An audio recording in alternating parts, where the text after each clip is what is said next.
Brentford won, Arsenal won. I don't know whether I need to be frustrated or I need to be realistic with myself. If you want to win your Premier League title, these are the kind of games you need to win. So let's just talk about it.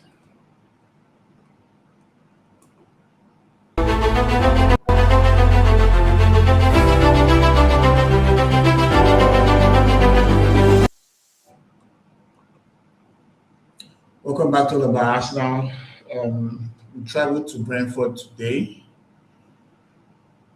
for a tricky London derby. This was one game that I was having some thoughts around, bearing in mind that one Brentford is a team that has been in very good form and they were at home. They just came off two great results against Newcastle and Aston Villa, and they were the ones hosting us tonight. This was a game that I expected us to at least try to win, but unfortunately, it didn't pan out that way. So the very first question I need to ask myself and you guys is, was this a point gained or these 2 points dropped? And if you look at this context of this game, it feels like it was 2 points drops because in this stage of the season, margins are everything. We knew beforehand that Man City had won their game against Brentford, so that was very clear. The gap had dropped to 3 points. So we needed to ensure that we take it back to 6 points before going to play Wolves next week Wednesday. Yes, there's a distraction of the FA Cup this weekend, but this was a game that we needed to win and should have basically that mentality. Because if you really think about it, our form in the Premier League has been very patchy. In our last 6 games, we have won just 2. We had the draw against Nottingham Forest, which was a game we expected to win. Same Nottingham Forest that sacked their coach just because they lost to Wolves. We had a draw against Liverpool. That was a game that we actually would have even lost if Bradley's clipped chance entered the net. Then there was Man United, who came to the Emirates and beat us at home. 2 points from a possible 9. Thankfully, Man City were also in poor form. So while we were dropping points, they were also dropping points. Then yes, we started getting some wins. The Leeds United game, 4-0, that was good. The Sunderland game, So basically, we're building momentum going into this game. As I told you, we were leading Sunderland 3-0, and when that match finished, Arsenal were 9 points ahead. But we're hoping that Liverpool were going to do us a favor when they played against Man City in Anfield. That didn't happen. The Man City went ahead, cut it to 6 points, played against Fulham yesterday, and defeated them 3-0 to cut it to 3 points. And what did we do tonight? We managed a draw with Brentford. From the opening whistle, Brentford made it clear that this was not going to be a pretty game. We already know that they already have Mikel Arteta, who is basically the best thrower, in the Premier League. Someone like Rory Delap will be very proud of what the boy is doing right now. And of course, we saw it firsthand. That's actually where the goal came from. We'll talk about it more in the slides. But Brentford were very aggressive in their duels.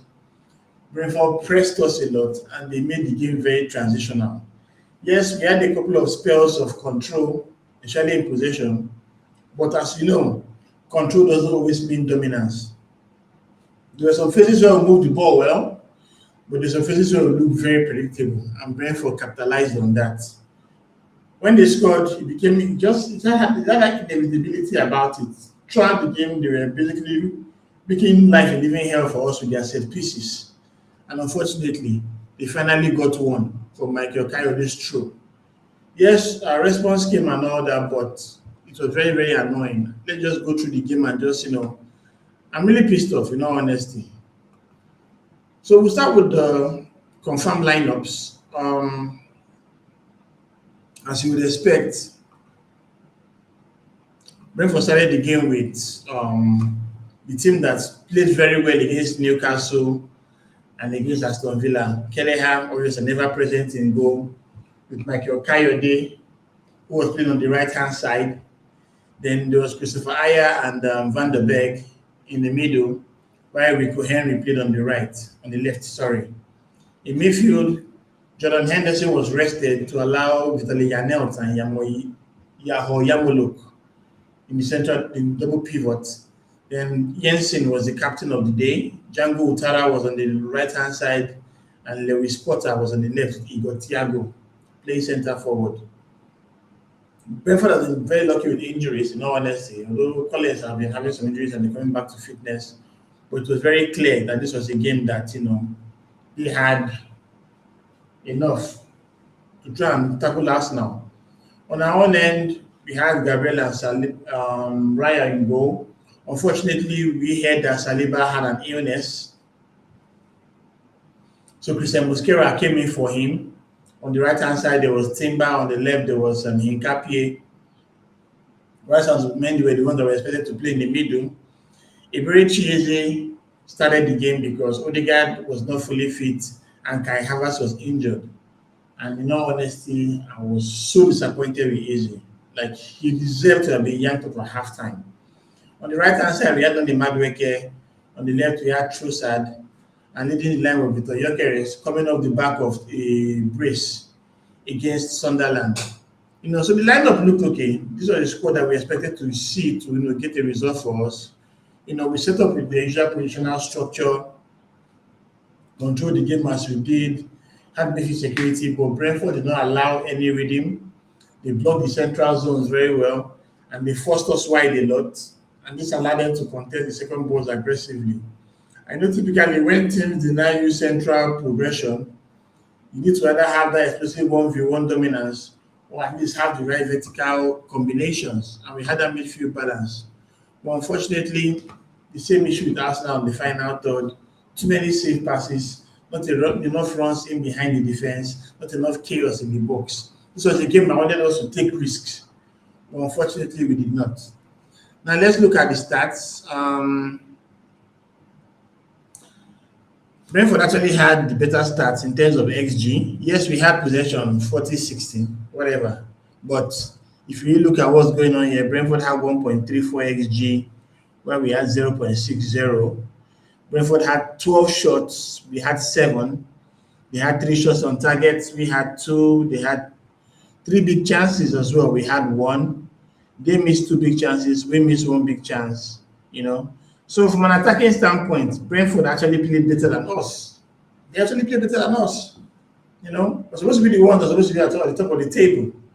But we did not show that at all in this performance. Like, it was very, very disappointing. We just looked, what do you want to use? We just looked like we were not even up for it. This was a team that was supposed to be challenging for the Premier League title, knowing fully well that Man City is breathing down your neck. This was the kind of game that we're supposed to have gotten a victory, And let's look at more stats. In terms of our passes, obviously we had more passes, just taking the ball side, like went to the wings a lot, did basically nothing. Trossard and Madueke had a couple of take-ons, as you would expect, but nothing came to fruition. And of course, looking at the tackles, we had more defensive tackles because Brentford were up for it. So the first half, much ado about nothing, man. Basically, we did nothing in that first half. Brentford actually had the better chances. It was even David Raya that made some very good saves to keep us in the contest. But we struggled, man. The first half was terrible. Like, Gyökeres had nothing to do.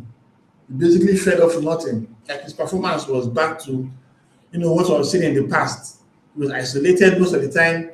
He tried to hold up play very well, but in the final third, he offered nothing. Donny Madueke didn't really do much. He had a couple of crosses. Yes, we had some set pieces here and there, as you'd expect. But, nothing came out from our set pieces as well.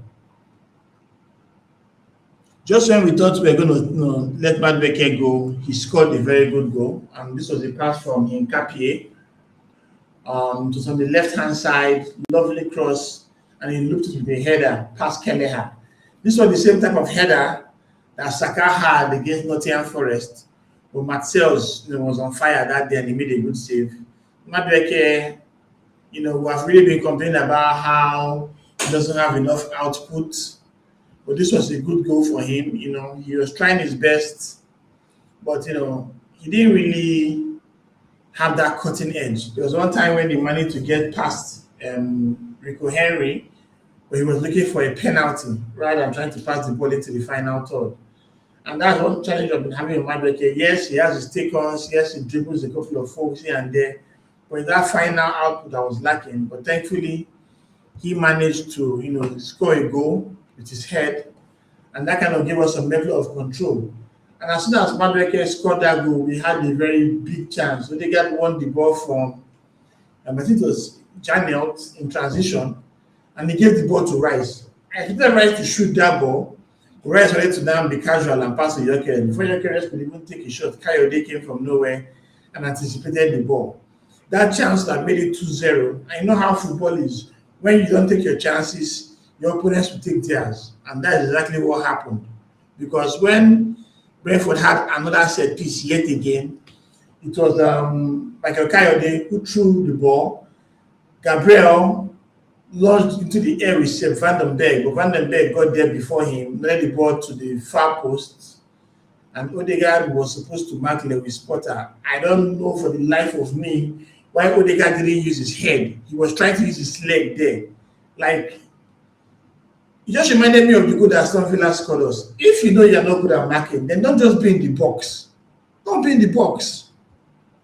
Because basically, he was just there and he offered nothing. That was a ball that you were meant to use a header to clear the ball out for a corner kick. And you're trying to use his leg inside the box. The spotter came from nowhere and just landed ahead of him. Raya could not do anything about it. If you are not good at marking, then you have no business in the box. Yes, Gabriel and Busquets went to tackle the big guys, Aya and Van den Berg. Unfortunately, Gabriel could not get that ball ahead of Van den Berg. But when the ball went into the far post, what I expected to see was someone that would put his body on the line. And then the guy was trying to use his leg, trying to clear the ball at that point in time. And the equalizer came. But funny enough, it could have even been worse because there was this amazing block that Mosquera did very late in the game. He got Thiago and received the pass. It was only him and Mosquera that were there. He chipped the ball ahead of Mosquera and was clean on goal. Like, this man had a gaping goal in front of him and would have basically smashed our net to make it 2-1. But Mosquera was on hand to make a fantastic save, And that's the thing about Mosquera. His presence doesn't give me any fear. I'm very happy with him. As Saliba was not available, I was not batting any eyelid because I think that at least we have someone in Mosquera that we can actually trust. And he played very well today. This was a very, very good block that actually kept us in the game. If this boy had gone in, it would have been cutting for us because that was a very late chance. And of course, we actually had the opportunity to win the whole damn thing. Gyökeres was held by Aya. He chased the ball and tapped it to Timber. Timber didn't have the pace to go beyond, the defender. So what did he do? He played the ball for Martinelli. That was the kind of ball that Martinelli should have just fired once, but he took an extra touch, which allowed the goalkeeper to close him down very fast. And when he fired the shot, Kelleher made a save. That was basically the goal that would have won us the game, giving us 3 points, and it was a miss yet again. This was the same Martinelli that missed a golden chance against Nottingham Forest. And he has come again and missed this big chance too. Like, sometimes you just wonder why some kind of good chances go to him. His composure can be very annoying. And it's what pisses me off is that this is the same guy that will have a one-on-one chance, run all the way to the goalie, and he will score. So why the inconsistency? Why the inconsistency? This is the part of his game that he needs to improve on, and I'm tired about it. I'm tired of it. Ugh, man. Looking at the player ratings, Raya gets a 7, made a couple of decent saves here and there, tried to put us in the game, tried to release the ball well. His distribution was quite good, as you'd expect from Raya. There's even the time when he even came to sweep the ball as well. He did okay. He had a very good performance. Particularly blameless for the goal considered. Timber gets a 6 for me. He struggled in the game. Defensively, he was decent. Offensively, he offered nothing. Even when he got to those points where he went further up the pitch, he would have had an assist if Martinelli, had some sense in him. Unfortunately, he did not. Nkapie gets a 7. Very decent game ahead of Calafiori this time. And they even crossed a very good ball that was threaded home by Madueke. So that was a good assist from Nkapie. I'm very, very pleased with that performance. Gabriel gets a 7. He had a shaky start, got a yellow card, but he grew into the game, had 14 defensive contributions, clearances, tackles, interceptions. He was everywhere. Mosquera also gets a 7. Very good, decent, clean performance. And of course, had an amazing block that saved the game for us.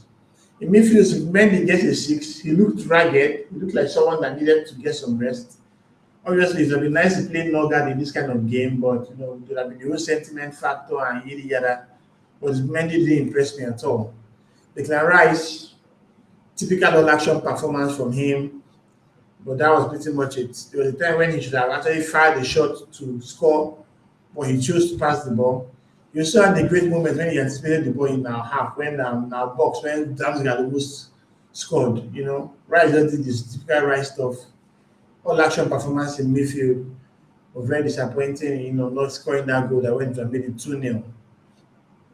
Madueke gets a 7 from me. He had a couple of take-ons, but that output was lacking. But thankfully, he managed to still score the goal that was required, to put us ahead initially, up until when we now blew the chance away.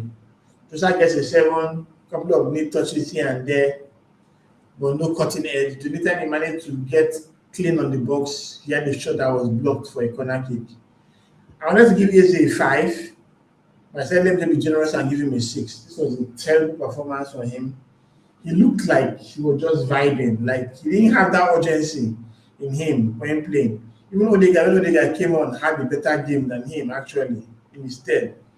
Eucharist get a 6. Actually, wanted Jesus to come at some point, but Eucharist looked leggy. He looked tired. His first touch was like Lukaku, had some real struggles in the game. But unfortunately, that was pretty much it. So what does this draw mean for us? Arsenal is currently on 57 points, 4 points ahead of Man City, and 7 points ahead of Aston Villa. Yes, it feels like doom and gloom, 12 games to go, but Arsenal needs to get the results. We need to get these results, man, because I'm pissed right now. Obviously, when we play Wolves, I'm not going to underrate them because the last time we played Wolves, we did not even win. We had to wait till almost the 94th minute, and that's an own goal from Mosquera, But in the league, we still have a couple of teams to play. After Wolves, we're going to play Tottenham. I don't know what version of Tottenham we are going to see. Bearing in mind that they have sacked Thomas Frank now. So this is going to be a different Tottenham, obviously. Whoever that they're going to bring will want to ensure it doesn't lose his first game against Arsenal. Then we played Chelsea. Chelsea is a team that, yes, we had a very good record against, but sometimes our performances at this game can be very shaky. After Chelsea, we go to Brighton. It's another game that I'm just hoping that, we don't play because sometimes when we go away, this way we just play. We don't seem convincing when we play away. After Brighton, we play Everton at home. That should be a routine win. Then we play Man City in the EFL Cup semi-finals. Then Bournemouth. Then we play Man City again. Then Newcastle, Fulham, West Ham, Burnley, and Crystal Palace. Obviously, there will be some Champions League games sprinkled in between all this. But right now, we are 4 points ahead. When we play Wolves on Wednesday, we'll have the opportunity to make it 7 points.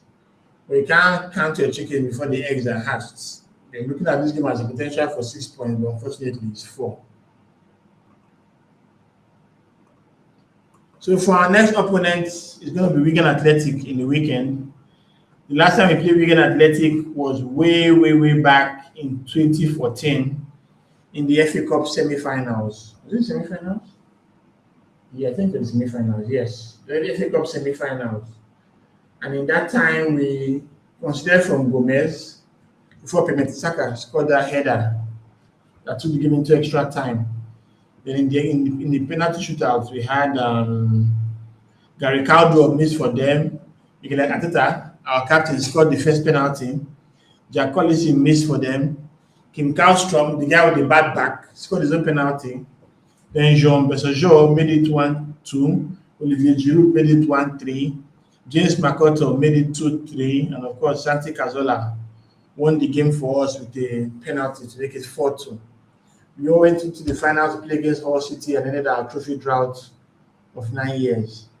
So obviously, there will be a Wigan match preview on Saturday. We'll do the Wigan match reaction on Sunday. But tomorrow, I think I'm going to cook with a couple of guests. I'm going to just go all the way back, talk about whether our unbeaten team were the greatest ever. It'll be a nice debate, so be on the lookout for that tomorrow evening. That's pretty much it. I'm just tired, man. Like, it's almost 12 a.m. right now in Lagos, Nigeria. Really pissed with the way the lads played. That fire was not there. That fire I expected was not there. So we have X-Bone. Welcome to the chat, X-Bone. We're 4 points ahead. That's okay. Not too worried about dropping these 2 points. With the team we had, it was always going to be tricky. Thought we should have done enough with the win, but we moved. I agree, man. The team should have done enough to get the victory. Because if you look at the chances we had, yes, they're not clear cuts, but when you have a game like a chance like what Timber against Martinelli, one option would have been to play it directly. Another option would have just been to dribble Kelleher because you're rushing at him. Maybe that would have quite been too tight. I don't know. But Timber was also behind the ball, so he probably would have passed it, but then again, Timber was blocked. Man, it's just crazy. And yeah, I agree with this comment. If we don't win Wolves, that's where the problem will be. Yeah, Wolves, when they played against Nottingham Forest, Jose Sarr basically turned into Dr. Octopus, making 10 saves. I'm really hoping that Arsenal should have enough, to get a victory against Wolves. If you don't get a victory against Wolves, take it to 7 points, then it's going to be very embarrassing. All right, guys, I think I'm done. Don't forget to like and subscribe. This was quite a disappointing night. We expected more from this team, but we just have to be with them through the entire journey. 12 games to go, 4 points ahead. Let's not panic too much, because even if we win Wolves, Man City has a game against Crystal Palace further down, which they could potentially win. It just likely means that we're still 2 games that we just have to ensure that when we get to the Etihad in April, we don't lose. But let's not think too far ahead. We have Wigan next. Win that game, progress to the 5th round of the FA Cup, get a favorable draw, hopefully, and come back to the business of the Premier League against Wolves before playing Tottenham in the weekend. With these games, you keep coming thick and fast. We play every three days, and we just have to ensure that the lads are fit enough. Unfortunately, we couldn't have Kai Havertz in this game, and that made a difference. But Saka looked out of sorts, clearly not fit enough. But the guy did okay when he came on as a sub. Martinelli had his moment of glory where he should have won the game for us. But unfortunately, his shot was saved by the goalie. And Alashiri didn't do much as a sub as well. So I don't want to, be too down. I'm unhappy clearly about this result. But I know that these lads can do well, can go all the way and win this Premier League title. You just have to keep believing. A Premier League title in 22 years. Hopefully, the lads will have enough in the tank to go take it over the line. So, guys, I'm done. On your way out, don't forget to like and subscribe. And I'll see you guys.